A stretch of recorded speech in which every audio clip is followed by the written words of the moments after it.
गायत्री देवी अपनी बात अधूरी छोड़कर शनाया को देखने लगी, जिसके चारों तरफ पुलिस वाले खड़े थे। करणवीर अग्रवाल कौन है तुम लोगों में से? ये सुनते ही गायत्री देवी हैरानी से करणवीर को देखने लगी।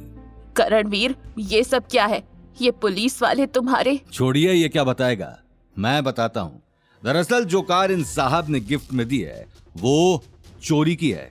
हम लोग कब से इस गिरोह की तलाश में थे जो दूसरे शहरों से महंगी कारें चोरी करके उनके पार्ट्स चेंज करते हैं और फिर उन्हें बेचते हैं। ये बात सुनते ही गायत्री देवी के पैरों तले जमीन खिसक गई। वहीं परिवार के बाकी लोग भी आपस में खुसुर फुसुर करने लगे। ये सब क्या है करणवीर? तुमने मुझसे झूठ कहा, वो भी इतने खास दिन पर। तुम जानते भी हो कि तुम्हारी इस हरकत की वजह से मैं कहीं मुंह दिखाने के काबिल नहीं रहूंगी। निकल जाओ अभी के अभी, और आज के बाद मुझे अपनी शक्ल मत दिखाना। मासा, प्लीज प्लीज मुझे माफ कर दीजिए, मुझसे बहुत बड़ी गलती हो गई मासा। मैं तो बस शनाया बेटी को महंगा गिफ्ट। इंस्पेक्टर साहब, इस कार से मेरी पोती का कोई लेना देना नहीं है, वो निर्दोष है। ये कार मेरे बेटे की है और इसी ने चुराई है। आप इसे ले जाओ, क्योंकि इसे इस बात की सजा मिलनी ही चाहिए। गायत्री देवी की कड़क आवाज सुनते ही हवलदार ने आगे आकर करणवीर को हथकड़ी पहना दी और उसे जबरदस्ती सभी के सामने से लेकर चले गए। करणवीर की आंखों में शर्मिंदगी साफ दिखाई दे रही थी। पार्टी में जो खुशी और उल्लास का माहौल छाया हुआ था वो अब एक अजीब सी टेंशन में बदल चुका था। गायत्री देवी घूर कर गौतम को देख रही थी। गौतम मन ही मन खुश था, क्योंकि कुछ देर पहले इसी गायत्री देवी ने अवनी को बेइज्जत किया था। अग्रवाल परिवार के बाकी लोग अभी तक इसी बात के बारे में बात कर रहे थे। ठीक है, तमाशा खत्म हो गया, इसीलिए अब इस मुद्दे पर कोई बात नहीं करेगा। कुछ ही देर में लड़के वाले यहाँ पहुँच जाएंगे।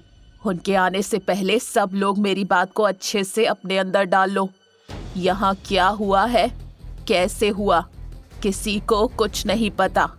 कोई इस बारे में बात नहीं करेगा।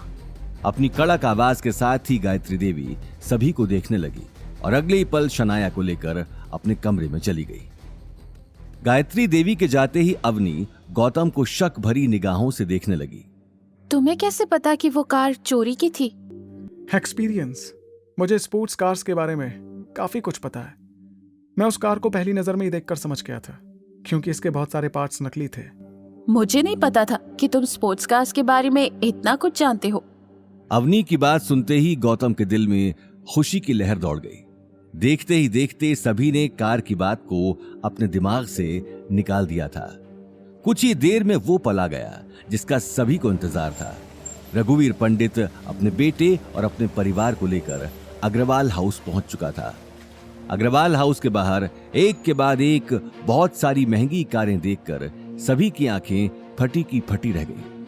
अगले ही पल नौकरों ने कार में से बहुत सारी महंगी ज्वेलरी, ब्रांडेड बैग्स, ब्रांडेड कपड़े, सैंडल्स और तरह तरह की चीजों का ढेर लगा दिया। इन सभी चीजों को देखकर रघुवीर पंडित की अमीरी का साफ तौर पर पता लग रहा था।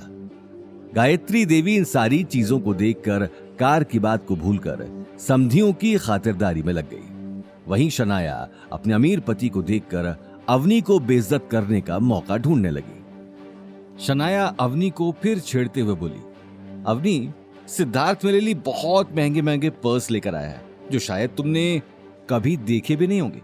तुम चाहो तो उनमें से एक पर्स रख सकती हो। वैसे भी क्या मालूम तुम्हारा फटीचर पति तुम्हें कभी दिला पाएगा या नहीं। थैंक यू सो मच, लेकिन तुम्हारा ये प्यार मुझे बचपन से ही नहीं बचा, तो अब क्या बचेगा। तुम्हारा बैग तुम ही को मुबारक, मुझे इसकी कोई जरूरत नहीं है। और हाँ, जब इंसान अंदर से ही खोखला हो तो महंगी चीजों की चमक भी उसके खोखलेपन को ढक नहीं सकती। I hope you understand. ये बात कहते हुए अवनी मंद मंद मुस्कुराने लगी और अगले ही पल वहां से निकल गई। शनाया का चेहरा गुस्से में लाल हो गया, क्योंकि उसके सारे पैंतरे उल्टे पड़ रहे थे। वहीं दूसरी तरफ सिद्धार्थ शनाया के घर इतनी इज्जत पाकर मन ही मन बहुत खुश था, लेकिन गौतम को देखते ही उसके चेहरे की खुशी गायब हो गई और उसे अचानक ही अवतार ग्रुप में हुई बात याद आ गई। कल तुम बहुत उछल रहे थे, क्या कहा था तुमने? मैं अवतार ग्रुप में जॉब के लिए आया हूं। सच सच बताओ, तू वहां क्या कर रहा था? ये बात कहते हुए सिद्धार्थ गौतम की आंखों में आंखें डालकर देखने लगा। आगे की कहानी जानने के लिए देखिए अगला एपिसोड सिर्फ पॉकेट एफएम के यूट्यूब चैनल पर और रॉयल वारिस के सारे एपिसोड्स को सुनने के लिए डिस्क्रिप्शन में दी लिंक से डाउनलोड करें पॉकेट एफएम ऐप।